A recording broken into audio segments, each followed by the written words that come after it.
Assalamualaikum warahmatullahi wabarakatuh. Alhamdulillahirabbil alamin wa bihi nasta'in ala umuri dunya waddin. Wassalatu wassalamu ala asyrafil anbiya wal mursalin wa ala alihi wa sahbihi ajmain. Amma ba'du. Bapak-bapak, ibu-ibu, jamaah Masjid Al-Kautsar Pesona Kayangan yang sudah hadir dalam pengajian melalui Zoom meeting ini. Alhamdulillah, mudah-mudahan Allah Subhanahu wa taala senantiasa melimpahkan nikmat lahir dan batin sehingga kita dapat melaksanakan ketakwaan kepada Allah Subhanahu wa taala dan sekaligus dapat meningkatkan kualitasnya. Salah satu cara untuk meningkatkan kualitas ketakwaan yaitu tidak pernah berhenti untuk belajar. Maka taklim ba'da subuh ini mudah-mudahan menjadi bagian dari meningkatkan kualitas ketakwaan kita kepada Allah Subhanahu wa taala. Terkait dengan tema pengajian pagi ini yaitu tentang membahas tazkiyatun nufus ya, dalam Al-Quran. Tazkiyatun nufus itu artinya menyucikan jiwa. Jadi kata tazkiyah itu isim masdar dari fi'il madhi zakka yuzakki tazkiyah. Maka di dalam Al-Quran itu menggunakan beberapa kata, ada yang zakka seperti qad aflaha man zakkaha, terus ada juga menggunakan yuzakki fi'il mudhari' qad aflaha man zakkaha wa qad khaba man dassaha. Kemudian ada juga qad aflaha man tazakka, ya itu ini fi'il mudhari' tazakka yang bentuknya mukhatab. Kemudian juga menggunakan kata tazkiyah sebagai bentuk isim masdarnya.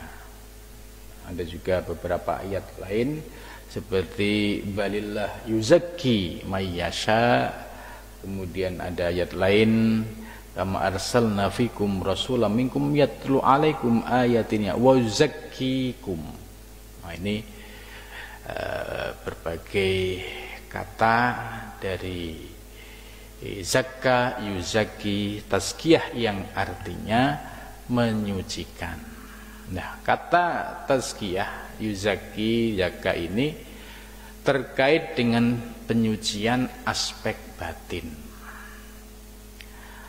Dalam beberapa ayat ya menggunakan tazkiyah terkait dengan nafas jiwa. Wa nafsi wa ma sawwaha fa'alhamaha fujuraha wa taqwaha.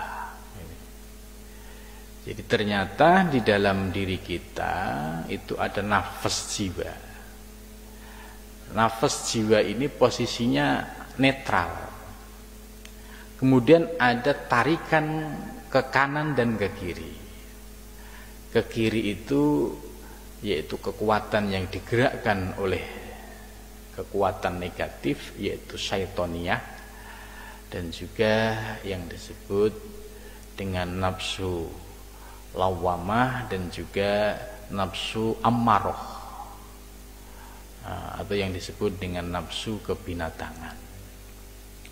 Tapi sisi tarikan ke kanan ini juga sangat positif ya, yaitu tarikan yang digerakkan oleh malaikat yang disebut dengan nafsu mulhimah atau sawiyah, dan nafsu ilahiyah, nafsu ketuhanan, yaitu yang disebut dengan nafsu mutmainnah.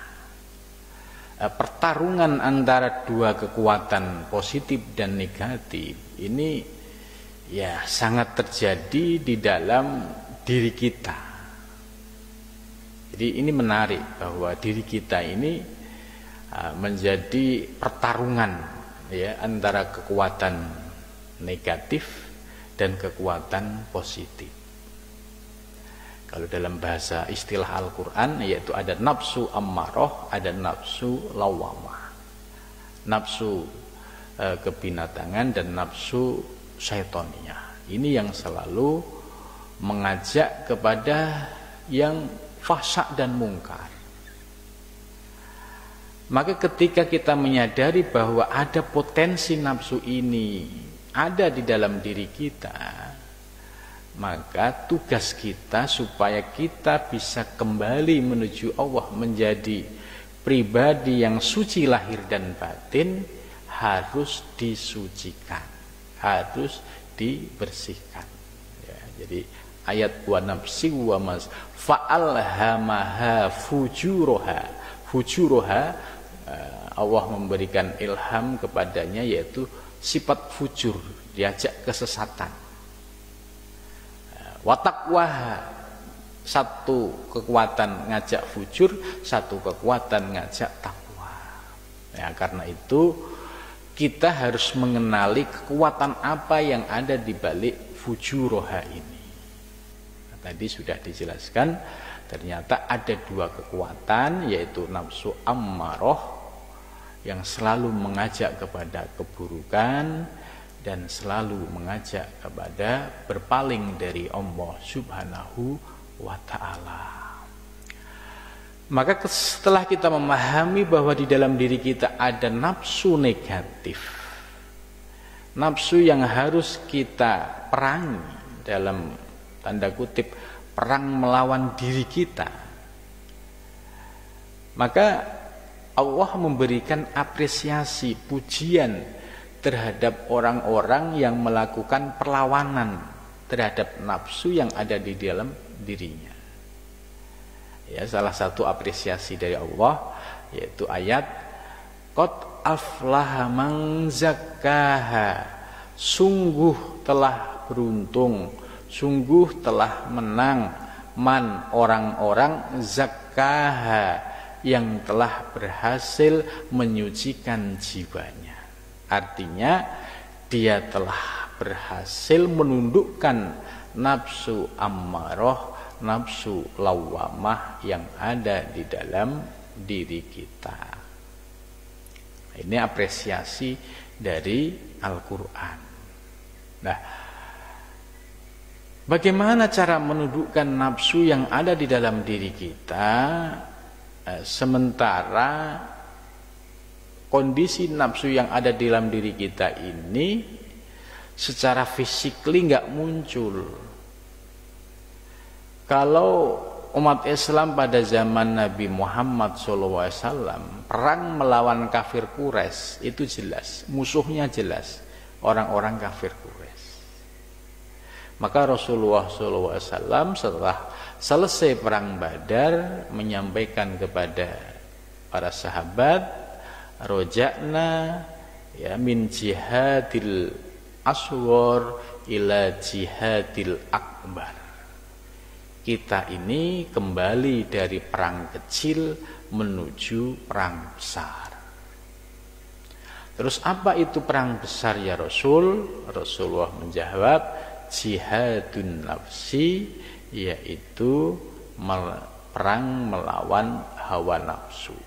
Nah, hawa nafsu tadi sudah dipilah oleh Al-Quran, yaitu ada yang buruk, ada yang baik. Ya, terutama kekuatan ammaroh dan lawamah. Ammaroh itu kekuatan nafsu yang digerakkan oleh sifat-sifat hayawanat, sifat-sifat kebinatangan.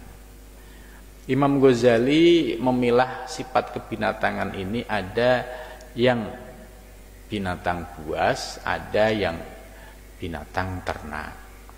Nah, kita bisa melihat sifat-sifat binatang ternak itu. Kalau kita melihat satu contoh, misalkan kambing. Kambing itu orientasi hidupnya ya cari makan, setelah dapat makan kemudian cari lawan. Gitu. Jadi orientasinya nggak ada orientasi untuk ibadah. Manusia juga sama. Manusia yang masih dikuasai oleh nafsu amarah, orientasi hidupnya bisa hanya untuk mengenyangkan perutnya. Setelah perutnya kenyang, kemudian turunlah di bawah perut. Orientasi hidupnya hanya itu saja. Ya, tidak ingin mendekatkan diri kepada Allah, ya, tidak ingin berbuat baik kepada orang banyak gitu. Maka orang-orang yang terjebak pada nafsu ini, ya, mereka sulit untuk keluar. Ya, kita bisa melihat, ya, banyak orang yang orientasi hidupnya hanya sebatas tadi, yaitu perut dan di bawah perut. Nah, ini yang sering disebut dengan orang-orang yang hidupnya itu hedonisme, hanya poya-poya, ya. Hartanya banyak gitu. Untuk kemaksiatan dia bisa mengeluarkan berapa saja. Tapi untuk ketakwaan ini susahnya minta ampun. Nah, ini yang orang seperti ini masih dikuasai oleh nafsu yang disebut dengan nafsu ammarah tadi. Nah, kemudian selain hedonisme, ya, seperti materialistik.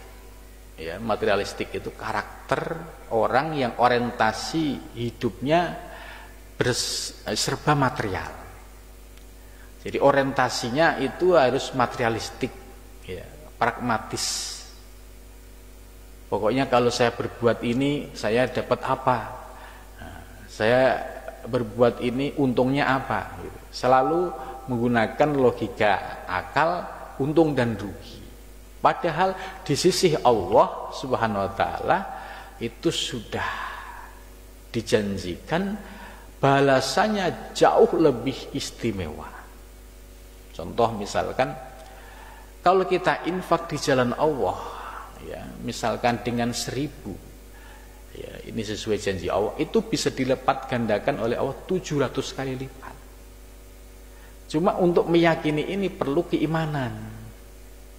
Tapi berbeda dengan orang yang masih dikuasai nafsu amarah, yang hedonis, ya, kemudian materialis. Ya. Ini orientasi, ya, saya dapat apa kalau mengeluarkan harta sekian untuk ke masjid, untuk pesantren. Nah, dianggap tidak menguntungkan sama sekali. Lah, orang-orang yang masih terjebak pada nafsu amarah inilah yang perlu dibersihkan. Sebab selama nafsu itu masih mendominasi dirinya, dia akan sulit keluar untuk menjadi pribadi insan yang bertakwa, yang mempunyai kesadaran orientasi untuk akhirat, itu sulit. Gitu. Maka perlu disucikan, dibersihkan. Begitu juga karakter nafsu binatang, ada yang sifatnya sabuiyah, ya, binatang buas yang karakternya itu liar. Ya, dia terkadang tidak punya simpati terhadap sesama manusia. Ya, dia orientasinya itu yang penting untung rugi, kemudian memiliki karakter yang terkadang melalaikan sisi kemanusiaan. Nah, ini juga ada. Ya, tidak ada kelembutan hati, ya, apalagi memiliki kepekaan sosial. Nah, ini kalau orang-orang sudah masih dalam kungkungan nafsu yang amarah, ya, ini sangat sulit sekali. Ya, dia akan berpikir secara pragmatis. Maka sifat-sifat yang ini itu nyata di dalam diri kita. Maka oleh Al-Quran kita diberikan solusi supaya bisa terlepas dari nafsu ammarah yang tadi karakternya itu adalah hayawanat, binatang. Kemudian yang kedua, lawamah, karakternya itu adalah syaitoniyah. Syaitoniyah itu yaitu karakter setan yang muncul di dalam diri kita melalui bisikan-bisikan negatif. Ya, mau jamaah ditarik-tarik, jangan dulu, apalagi subuh gitu ya, cukup berat, nanti aja. Nah, ini setan terus menghalangi diri kita. Giliran kita sudah bisa bangkit dari perangkap setan. Misalkan subuh itu kan kalau orang yang masih belum mantep imannya itu kan maju mundur, ntar dulu gitu. Giliran sudah bisa melepaskan diri dari tali yang pertama, muncul yang kedua, semangatnya, jamaah subuh biar dilihat sama tetangga kiri kanan. Nah ini sudah masih kejebak lagi, sudah bagus tapi masih kejebak pada bisikan nafsu lawamah, nafsu setoniyah. Jadi begitu luar biasanya setan ini memasang perangkat jebakan pada diri kita supaya ibadah kita itu tidak diterima oleh Allah. Dan itu sangat lembut sekali ya di dalam diri kita. Tadi ya, mulai dari melawan ngantuk, melawan males, ini sudah jihad. Kemudian yang kedua, membersihkan hati. Ketika melangkah mau ke masjid, niatnya harus lillahi ta'ala, tidak oleh niat apapun. Nah, setan selalu bisikin. Maka ketika muncul bisikan-bisikan harus dilawan. Dilawan oleh diri kita. Tidak, saya mau jamaah karena lillahi ta'ala. Itu. Bismillah, tawakkaltu 'ala Allah, la haula wala quwata illa billah. Kita kunci pakai itu. Bismillah dengan Allah. Ya, bismillah dengan kekuatan Allah. Jadi bukan kekuatan saya lagi. Saya ke masjid dengan anugerah Allah. Saya bisa sholat dengan anugerah Allah. Tawakkaltu 'ala Allah, aku bersandar kepada Allah. Ya, tidak ada daya dan kekuatan dalam diriku kecuali daya dan kekuatan dari Allah. Ini salah satu teknik bagaimana melepaskan diri dari bisikan-bisikan negatif yang digerakkan oleh setan tadi yang ada di dalam diri kita. Wujud setan juga tidak nampak secara fisik. Ya, dia yajri majrud dam, masuk ke dalam diri kita melalui aliran darah. Maka wujudnya yaitu tadi selalu menghalang-halangi. Orang mau ngaji dihalang-halangi, ngaji apaan sih, habis subuh masih ngantuk gitu kan, besok kan ada ngaji lagi. Ini begitu pinternya bisikan-bisikan setan ini selalu menipu kita. Tapi kalau kita sadar, enggak, saya harus ngaji karena keutamaan ngaji, ya kita akan mendapatkan ridho dari Allah dan ilmunya dapat kita jadikan sebagai bekal takwa kita. Gitu. Akhirnya kita lawan, bisa kita tundukkan. Nah, proses perlawanan terhadap amarah dan lawamah itulah yang disebut tazkiyah, menyucikan jiwa diri kita dari pengaruh yaitu amarah dan pengaruh lawamah. Lah, Al-Quran memberikan apresiasi, qad aflaha man zakkaha, sungguh telah berhasil, telah beruntung orang-orang yang dapat menyucikan jiwanya. Kemudian ayat berikutnya, wa khad khaba man dassaha, dan sungguh rugi dan menyesal orang-orang yang mengotori jiwanya dengan mengikuti nafsu ammarah dan lawam. Jadi qad khaba man dassaha. Jadi rugi orang-orang yang tidak mau bangkit melawan nafsu ammarah dan lawamah yang ada di dalam diri kita.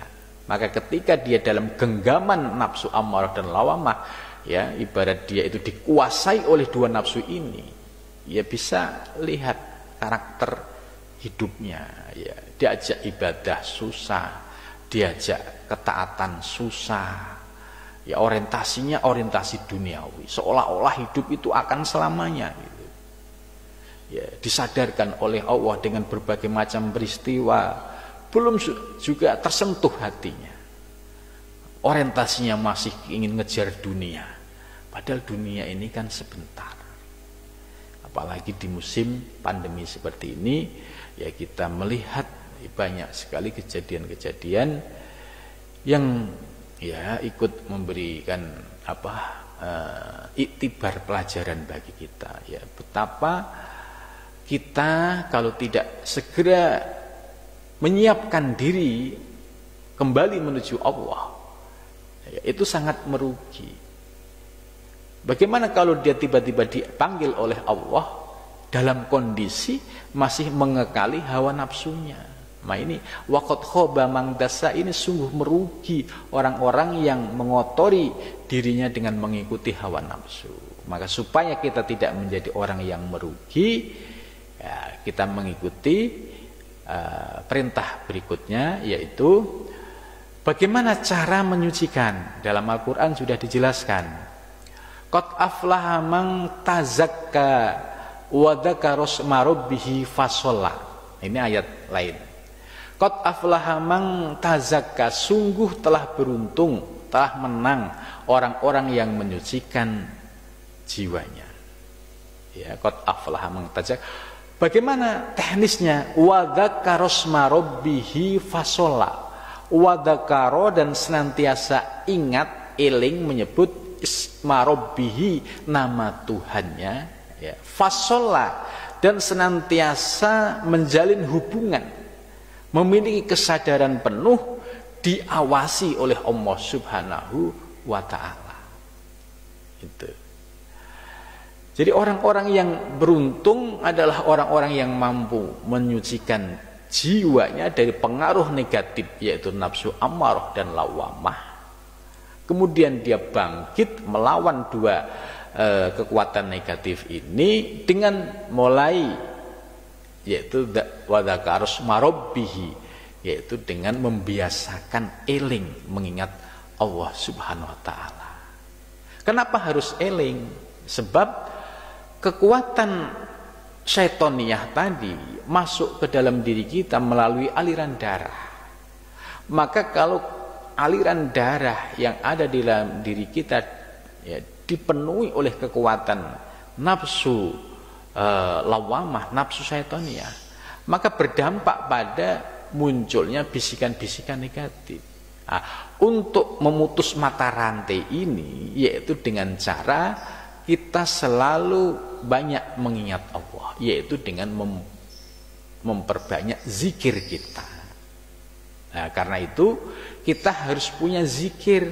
Zikir ini sebagai senjata untuk menundukkan kekuatan nafsu lawamah tadi, nafsu syaitoniyah. Nah, kalau kita lengah sedikit, nah, itu nafsu syaitoniyah akan menguasai diri kita. Maka disinilah pentingnya kita punya zikir yang istiqomah. Ya, contoh misalkan zikir nafi isbat, zikir la ilaha illallah.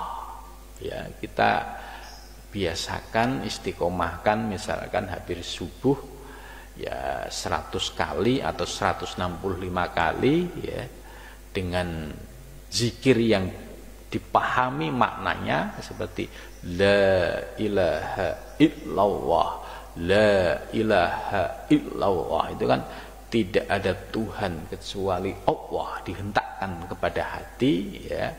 Terus ya dinikmati, dirasakan gitu. Ini lambat laun, karena ini kalimah thayyibah yang kita ucapkan, kita hendakkan pada hati, maka akan muncul kekuatan-kekuatan positif yang bisa menundukkan atau mengalahkan kekuatan negatif yang ada di dalam diri kita. Tapi dengan catatan tadi istiqomah.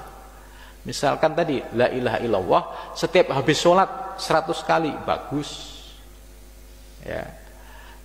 Kalau misalkan nggak bisa, ya cukup habis maghrib 100 atau 165, habis subuh ya 100 atau 165, diistiqomahkan. Nah, nanti bisa dirasakan manfaatnya.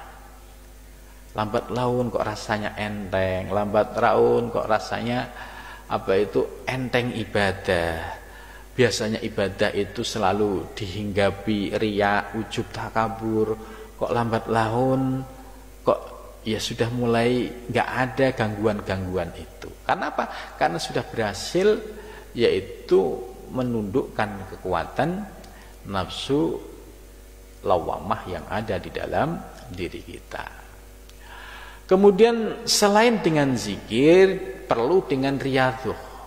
Riyadhah itu upaya lahiriah, yaitu dengan cara puasa. Ya, puasa Senin Kemis, ya.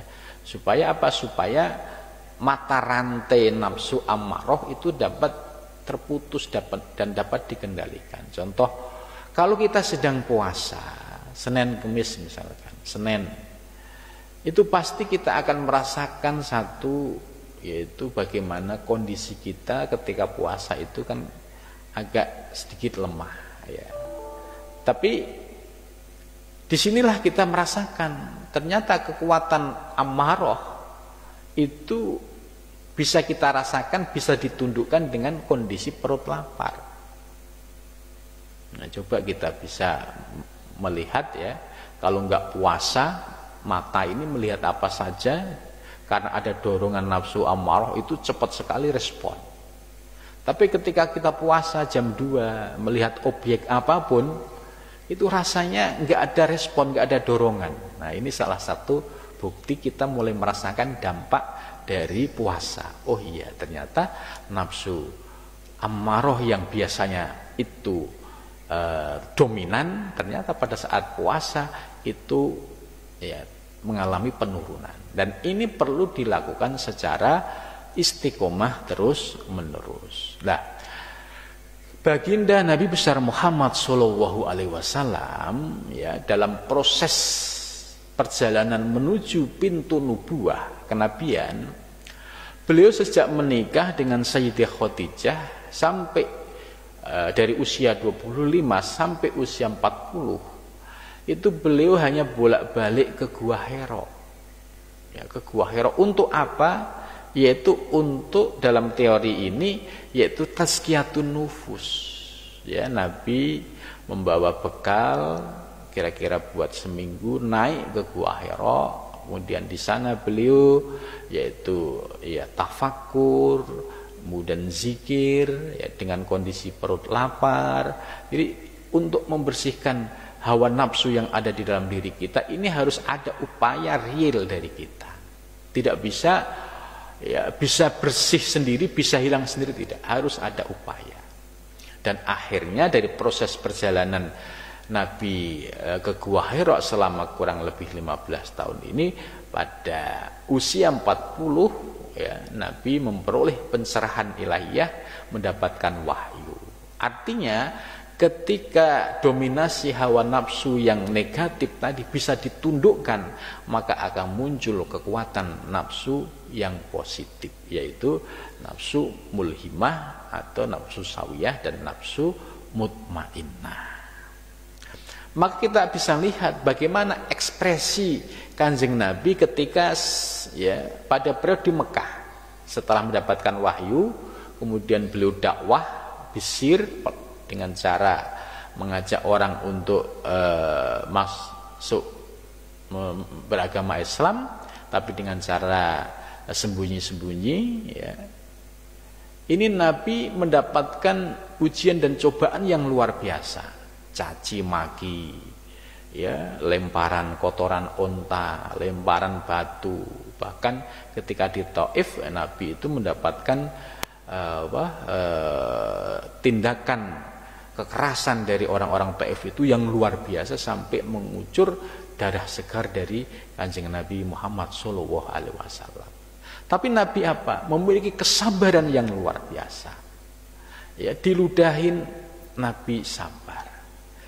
Di Taif diperlakukan seperti itu, Nabi sabar, bahkan mendoakan, Allahumma hdi qaumi, ya Allah, beri petunjuklah mereka, fa innahum la ya'lamun, karena sesungguhnya mereka tidak tahu. Di Mekah juga sama, ketika ada orang yang suka ngeludahin, tiba-tiba kok tumben ini nggak ada yang ngeludahin lagi. Nabi cari informasi siapa, didatengin, ya, didoakan.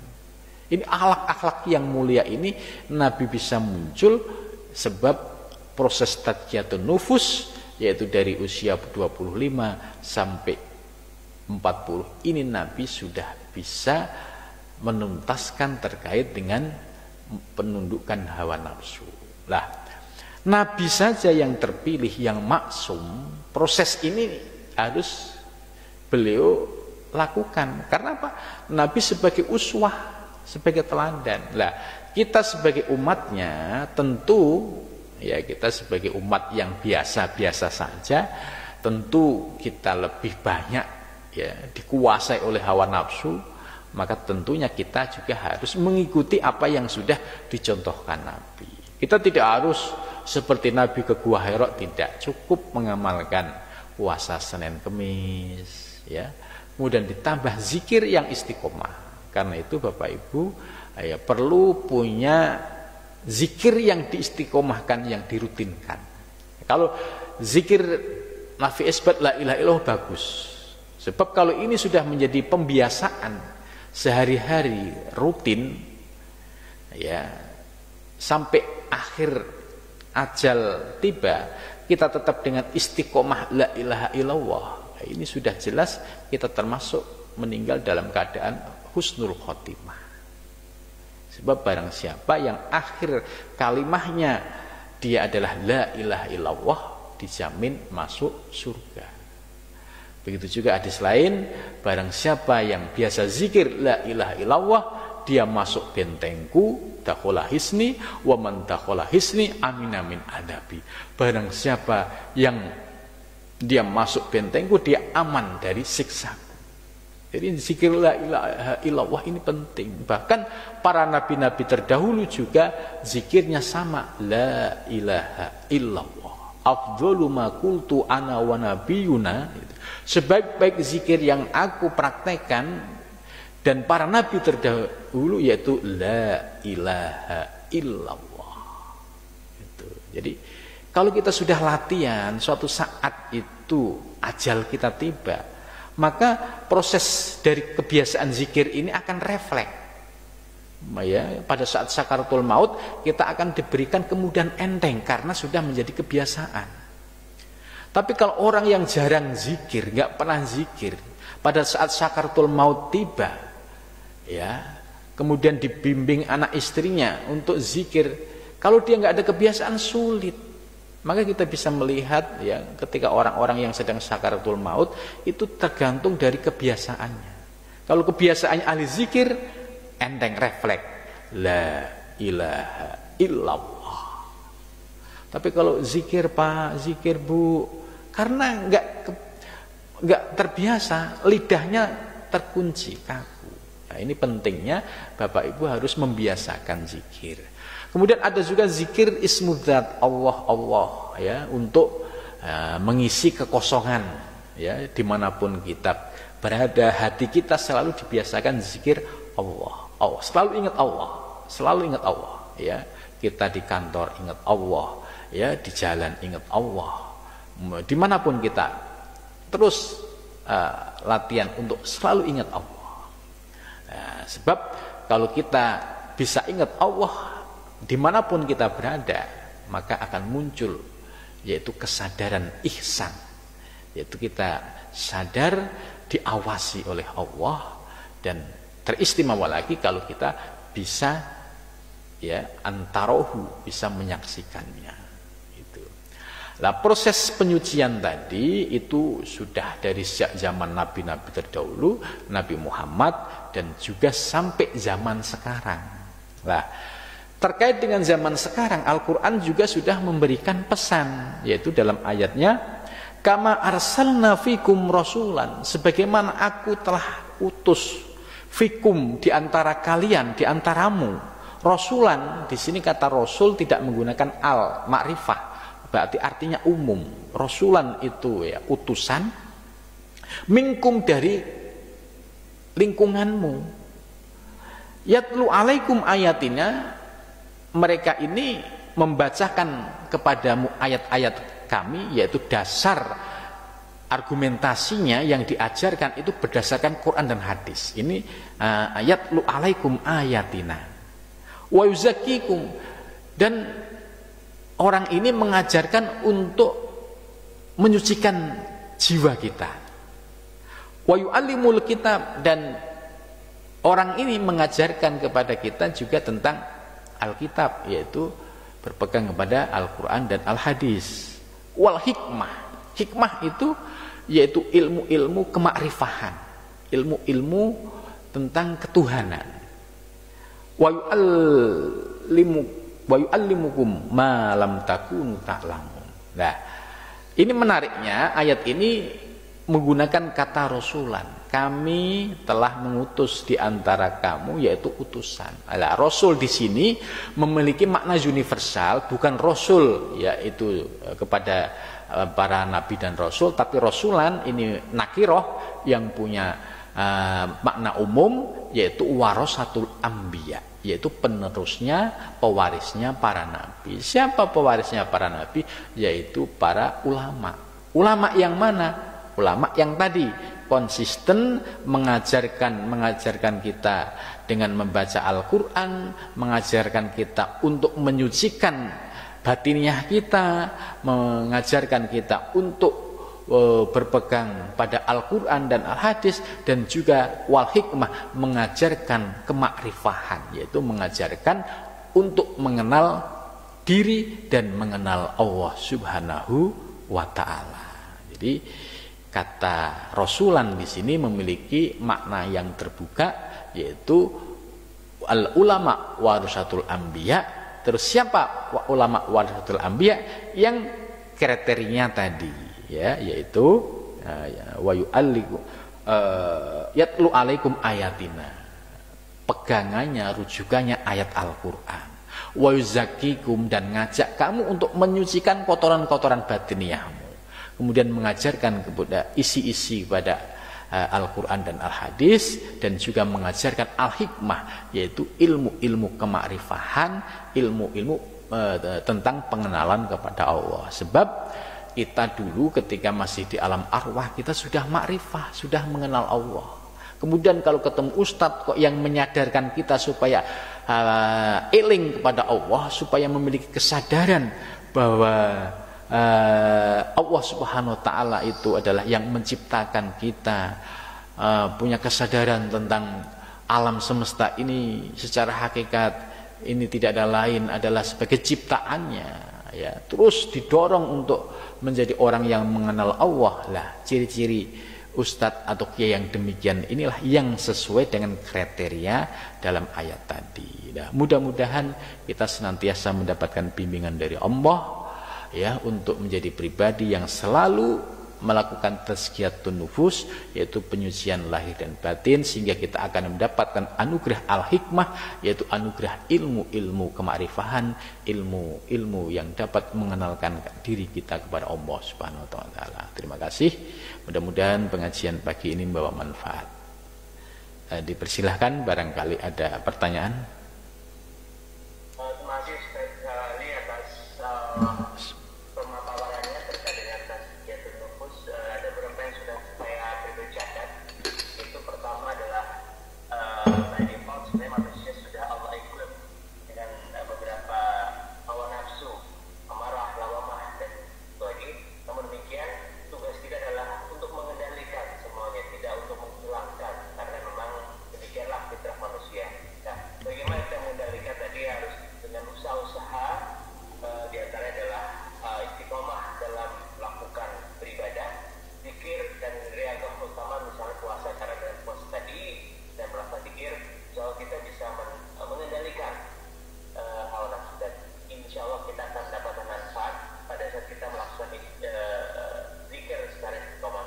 Yang terakhir tadi, bagaimana caranya Allah dalam Al-Quran juga telah disebutkan Allah telah mengutus Rasul dalam arti yang universal untuk yang selalu mengajak kita sesuai dengan tuntunan Al-Quran, dengan ilmu dan untuk mengenal ketuhanan, yaitu melalui para ulama. Dan yang terakhir adalah kita selalu berharap untuk mendapatkan bimbingan dari Allah sehingga kita mendapatkan anugerah dalam rangka mengendalikan hawa nafsu sehingga kita menjadi manusia yang betul-betul bertakwa. Bapak Ibu sekalian, kami persilakan untuk bisa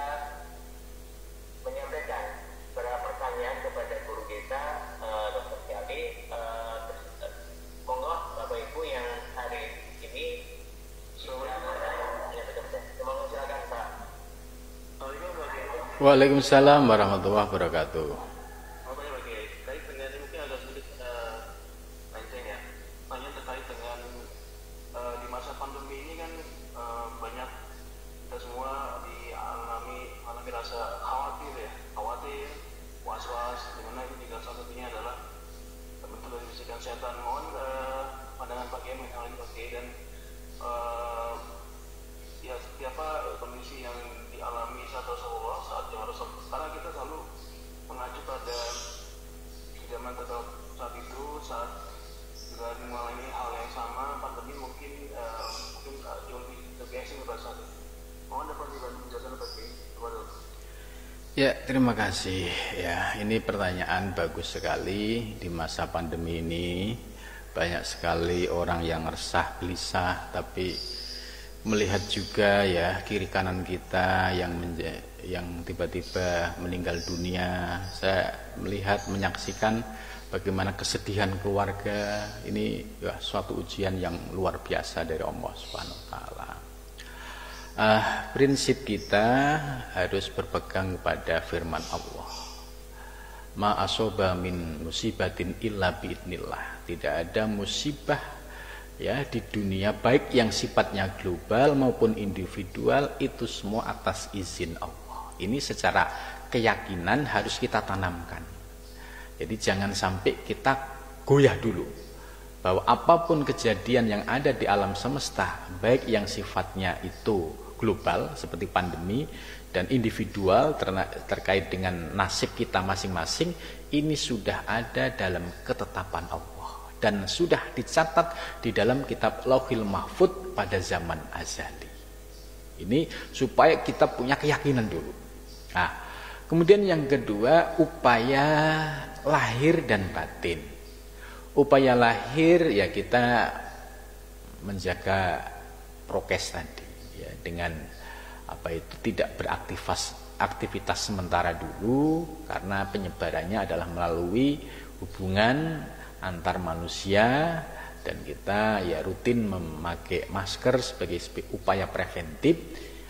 Kemudian kita juga menjaga dengan kebersihan. Nah, ini sebagai upaya secara lahir. Karena hifdzun nafas, menjaga jiwa, itu juga bagian dari hal yang prinsip di dalam agama. Nah, ketika upaya lahir ini sudah kita lakukan, sekarang upaya batin. Upaya batin yang pertama, iktikad kita jangan sampai goyah bahwa apapun yang terjadi di alam semesta sudah ditetapkan oleh Allah. Maka kita hanya berikhtiar secara lahiriah dan bertawakal, pasrah kepada Allah. Pasrah kita supaya tidak muncul keakuan di dalam diri kita. Andaikan kita diselamatkan oleh Allah, ya alhamdulillah. Tapi seandainya ada yang terkena, itu bisa mengembalikan kepada Allah. Tidak muncul kegelisahan yang berlebihan. Sebab kalau sampai kita tidak bisa mengembalikan ujian ini kepada Allah, ini kegelisahan, ini semakin liar, akhirnya ujung-ujungnya kita protes kepada Allah, kita tidak ridho dengan ketetapan Allah. Ini yang bahaya dari sisi akidah. Pokoknya yang penting lahiriah sudah kita lakukan, kita pasrah kepada Allah, ya kita mohon keluarga kita, lingkungan kita diselamatkan oleh Allah. Tapi seandainya ada yang terkena, tetap bisa mengembalikan kepada Allah. Allah yang maha menyembuhkan, Allah yang maha segala-galanya. Kalau seandainya ada yang sudah wafat, ini bisa menjadi pelajaran kepada kita. Berarti yang masih hidup bisa ini sebagai iktibar, pelajaran supaya kita bisa mempersiapkan diri lebih baik lagi. Kalau yang sudah wafat dalam kondisi wabah, mudah-mudahan mereka termasuk orang-orang yang mati syahid, mendapatkan anugerah ridho dari Allah Subhanahu wa taala. Ini. Nah, kemudian selanjutnya upaya lahir tadi sudah, batin ya. Jadi setiap musibah yang terjadi pada setiap nabi terdahulu itu pasti ada sesuatu ya, yaitu sebagai proses penyadaran kepada umat. Ya, itu nabi-nabi terdahulu semua polanya sudah seperti itu. Nah, sekarang ada musibah yang bersifatnya global. Ini berarti ada kesalahan kita. Mungkin banyak sekali orang-orang sekarang yang merasa hebat dengan teknologi, merasa hebat dengan hartanya. Banyak orang yang melupakan Allah. Ditegur dengan wabah yang sangat kecil, yang tidak terlihat, tapi meresahkan penduduk seluruh dunia. Ini salah satu cara Allah untuk mengingatkan.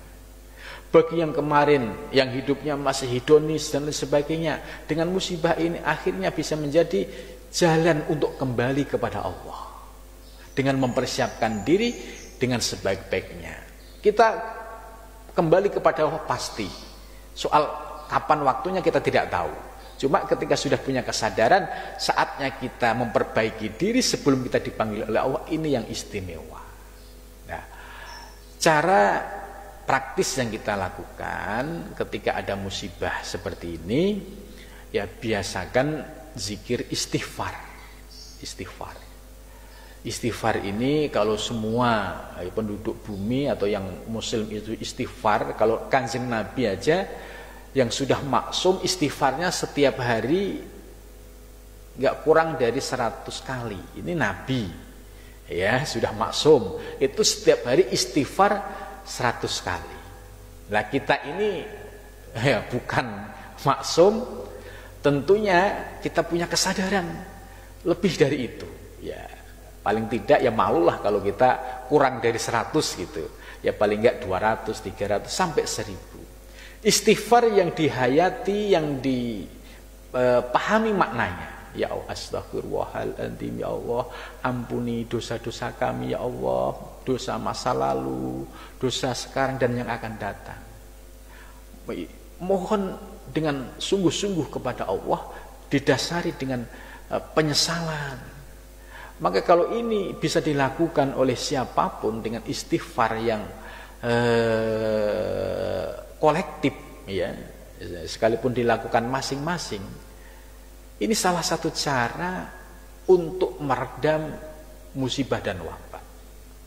Sebab di Al-Quran juga dijelaskan, kalau ketika datang musibah kemudian mereka sudah meminta ampun kepada Allah, insya Allah akan diangkat musibah ini. Gitu. Nah, kemudian selanjutnya setelah zikir istighfar, zikir yang kedua adalah zikir sholawat. Ya, sebab sholawat ini ya keistimewaannya luar biasa. Ya, ini ujian pandemi ini kalau kita bandingkan pada ujian Yaumul Mahsyar itu belum apa-apanya. Ya, yang perlu kita sadari di Yaumul Mahsyar itu kita akan menghadapi satu kondisi yang nyata nanti setelah hari kiamat. Seluruh umat manusia akan dibangkitkan oleh Allah dan akan digiring pada satu tempat, yaitu yang namanya Yaumul Mahsyar. Posisi digambarkan di dalam beberapa sumber, itu posisi matahari berada di atas tengah, di atas kepala kita. Bagaimana penderitaan pada saat itu. Semua nabi ya bermusyawarah. Tidak ada yang bisa mampu mengendalikan kondisi ini, hanya Nabi besar Muhammad Shallallahu Alaihi Wasallam itu. Dan Nabi Muhammad punya syafaatul udma, yaitu bagi umat-umatnya yang istiqomah menjalankan perintah dan syariatnya, istiqomah menjalankan sholawat Nabi, ya, ini akan mendapatkan fasilitas yang istimewa pada saat Yaumul Mahsyar.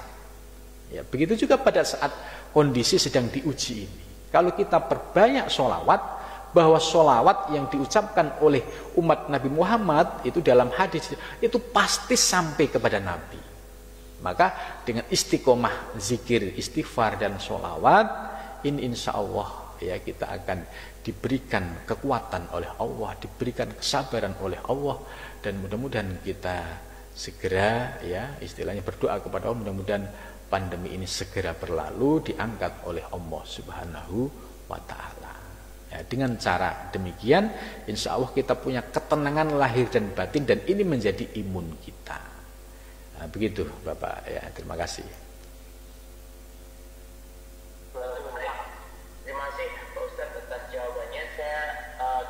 nanti tetap kita coba berikan kesempatan kalau memang dari attendee atau Bapak Ibu ada yang ingin ditanyakan, untuk kesempatan untuk sekali dengan materi yang sangat-sangat luar biasa pada kesempatan pagi hari ini. Silakan.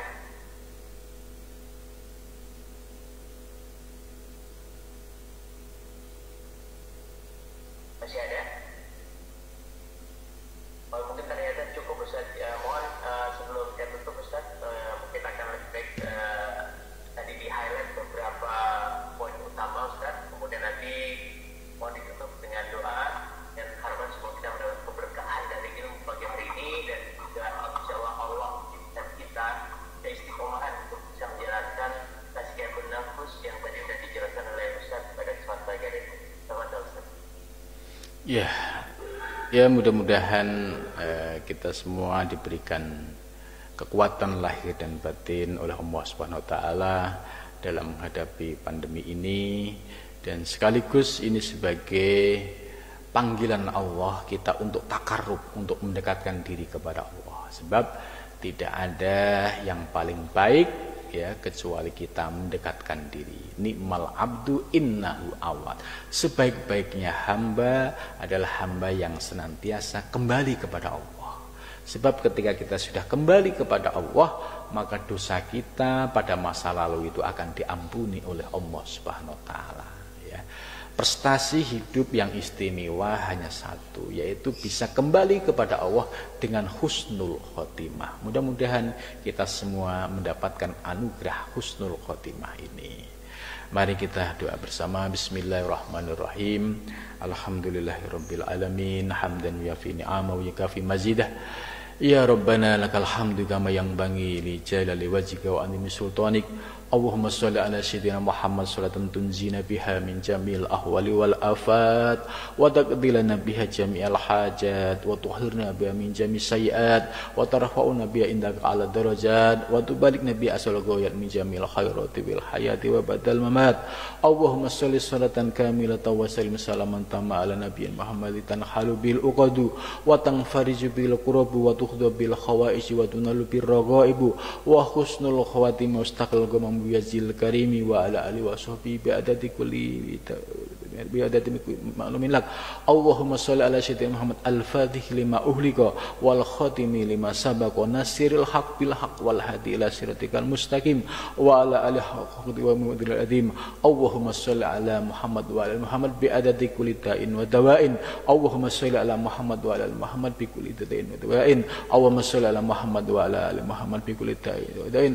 Allahumma rfa'an al-bala wal wala wal waba wat taun wal corona ma la yakshfa illa anta. Rabbana dhalamna anfusana wa illam taghfir lana wa tarhamna lanakunanna minal khasirin. Rabbana la tuzigh qulubana ba'da idh hadaytana wa hab lana min ladunka rahmah innaka antal wahhab. Allahumma inna nas'aluka salamatan fid din wa afiyatan fil jasad wa ziyadatan fil ilmi wa barakatan fil rizqi wa tobatan qoblal maut wa rahmatan indal maut wa mahfiratan ba'dal maut. Allahumma hawwin alaina fi syakaratil maut wa najatan minar wa lafa indal hisab. Rabbana atina fid dunya hasanah wa fil akhirati hasanah wa qina adzabannar. Wa sallallahu alaihi alhamdulillahi rabbil alamin. Bisyiril Fatihah. A'udzu billahi minasyaitonir rajim. Bismillahirrahmanirrahim. Alhamdulillahi rabbil alamin arrahmanir rahim maliki yaumiddin. Iyyaka na'budu wa iyyaka nasta'in ihdinas siratal mustaqim siratal ladzina an'amta 'alaihim ghairil maghdubi 'alaihim waladdallin. Terima kasih, mudah-mudahan manfaat. Assalamualaikum warahmatullahi wabarakatuh. Waalaikumsalam warahmatullahi wabarakatuh. Terima kasih Ustaz atas ilmunya, insyaallah sangat keberkahan. Mohon maaf kepada Bapak Ibu sekalian atas kurangannya. Kami tutup dengan doa kafaratul majlis. Subhanallah bihamdika asyhadu an la ilaha illa anta astaghfiruka wa atubu ilaik. Assalamualaikum warahmatullahi wabarakatuh. Waalaikumsalam warahmatullahi wabarakatuh. Mas Evan izin pamit ya.